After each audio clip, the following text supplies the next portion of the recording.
അജ്ജന്റെ മാനോ ഈ കുട്ടികള് കാണുന്ന കാർട്ടൂണും കണ്ട് ഇങ്ങനെ ചിരിച്ചു കുത്തിരുന്നോ? എന്തെങ്കിലും ഒരു പണിക്ക് പോയിക്കൂടെ പൊന്നാരോ മാനോക്ക്? ഹൈ, ആരോടാ അതൊക്കെ പറയണേ? എന്താ പറഞ്ഞിട്ട് കാര്യം? പൊന്നാര ഇമ്മ, ഞാൻ പണിക്ക് പോയിക്കോണ്ട് എപ്പോ നോക്കിയാലും ഉണ്ട് ഒരു പണിക്കോക. അതിനു വേണ്ടി ആലം ദുനിയാവിലെ എവിടെ എത്രത്തോനെ പണി അല്ല. എന്തായാലും മരിച്ചോളം ഞാൻ പണിക്കോണം.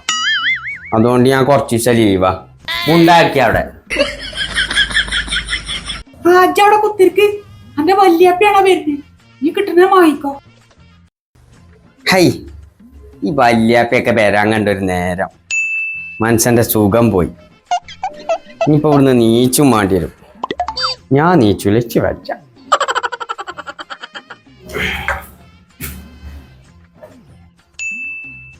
എനിക്കിപ്പോ കുത്തിരിക്കണോടൊന്നും പൊന്താനൊന്നും ആവൂല. ഇത് വലിയ ആളായിക്കണം. വല്യപ്പ, എനിക്ക് നിങ്ങളോടൊരു കാര്യം പറയാണ്ട്. എന്താ പറയാല്ലേ?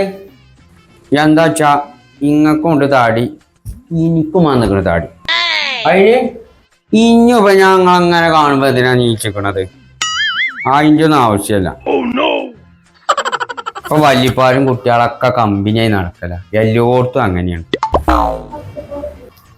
നിങ്ങളൊരു വീടിൻ്റെ കാട്ടിയാണ് ഞമ്മക്ക് രണ്ടാക്കും ഇവിടെ ഇരുന്ന് വലിച്ച. അങ്ങനെ തന്നെയാ വല്യപ്പാരും കുട്ടികളൊക്കെ കമ്പനി ആയാല്. എന്റെ പുറം ഞാൻ മാട വല്യപ്പ.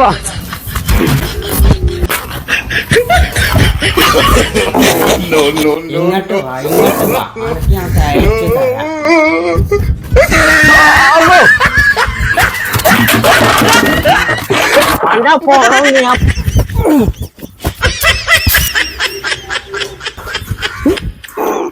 ഇങ്ങോട്ടിറങ്ങ, ഞാൻ വീട് ഞാൻ തയ്ക്കാൻ തരാം. ഇങ്ങോട്ടിറങ്ങ. ഇങ്ങോട്ട് പൊന്നാരെ വല്യാത്ത ഞാൻ വെറുതെ പറഞ്ഞാണ്. വീട് വേണ്ട, സീറോയിട്ടാണ് കുഴപ്പമില്ല.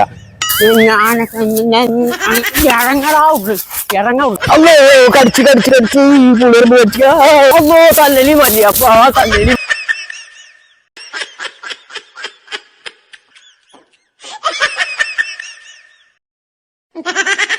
എങ്ങട്ടാ മോനൊക്കെ ചെറുക്കൻ കുന്തിരിട്ട് പോയത്?